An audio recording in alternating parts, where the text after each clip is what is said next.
Dear student, you know in the first part the economic activity of the tribal groups. The life of tribal groups, as you have seen, was directly connected to the forest. So changes in forest laws had a considerable effect on tribal lives. The British extended their control over all forests and declared that forests were state property. Before colonial rule, all person related from the tribal areas practice jhum cultivation and collect fruits or hunt animals.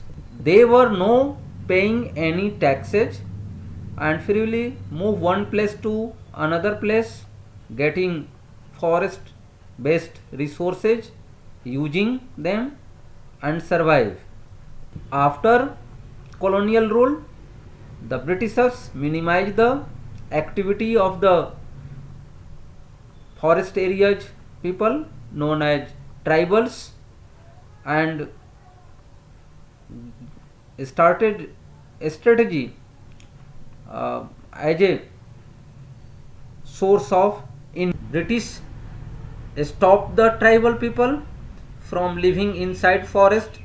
They faced a problem from where would the forest department get its labor to cut trees for railway sleepers, and mostly tribal people engage in mining work because mining background related activity giving rich resources related from raw material and raw material usage by the Britishers for manufacturing different types of items.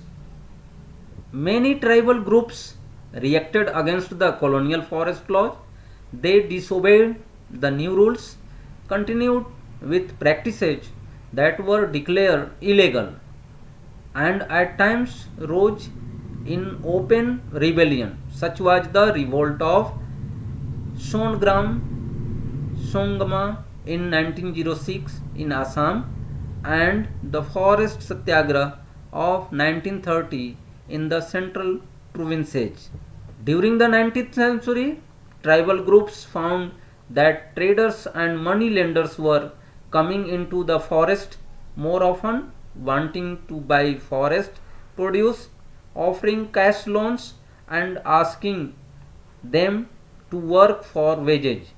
It took tribal groups some time to understand the consequences of what was happening. Indian silk was in demanded in European markets. The fine quality of Indian silk was highly valued and exports from India increased rapidly.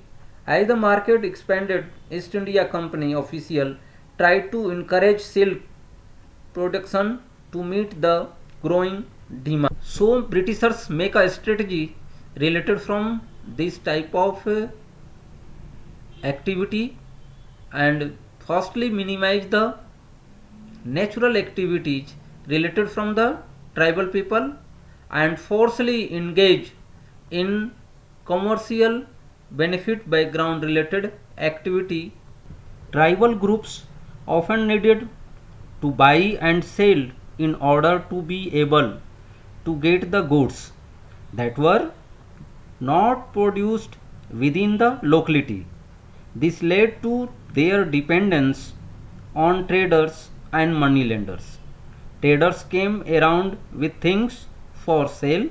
They sold the goods at high prices. Money lenders used to give loan with which the tribals met their cash needs, adding to what they earned. But the interest changed after some time. The loans was very high. Thus both traders and money lenders always exploited the tribal people.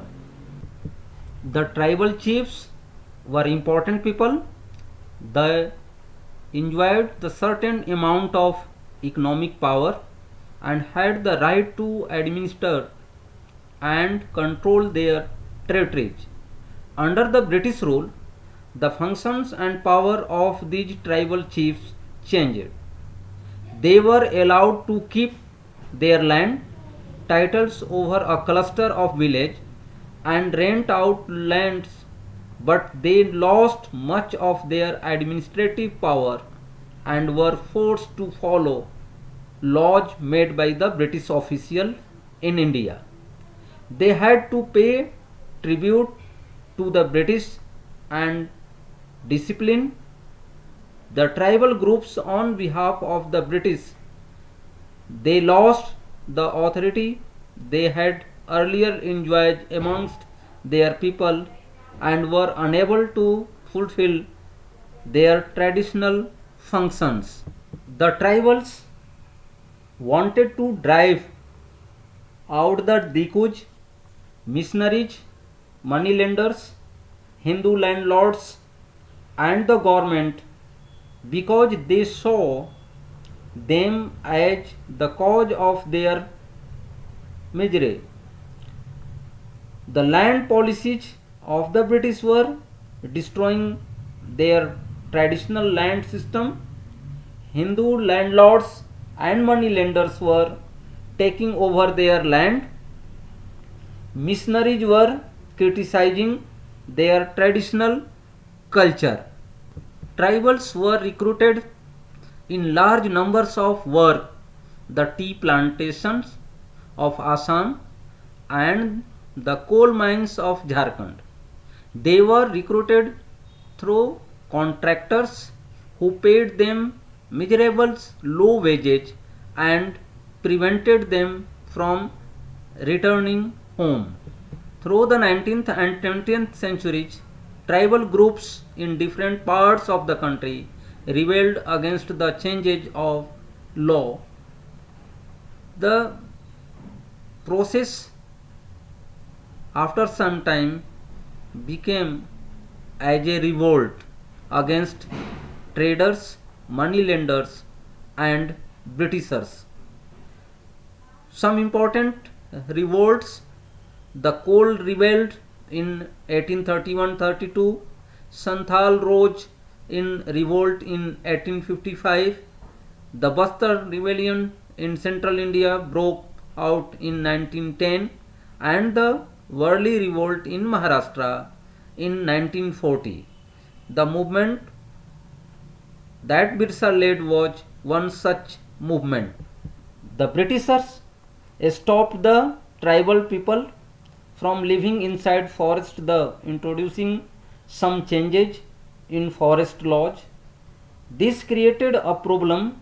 They lost labor force because most of the Jhum cultivators moved to other areas in search of work, who would cut trees for railway sleepers and transport logs.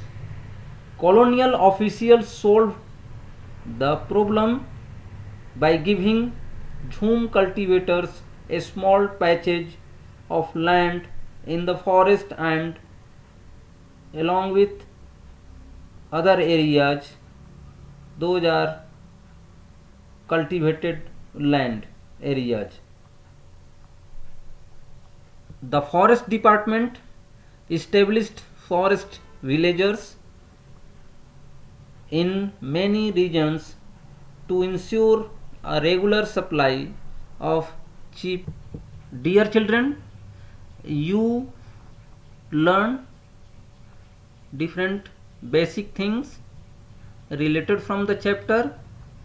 Mainly, what are problems faced by the tribals by the colonial rule, and after some times they were revolted not only against Dikuj or moneylenders but also Britishers and their policies.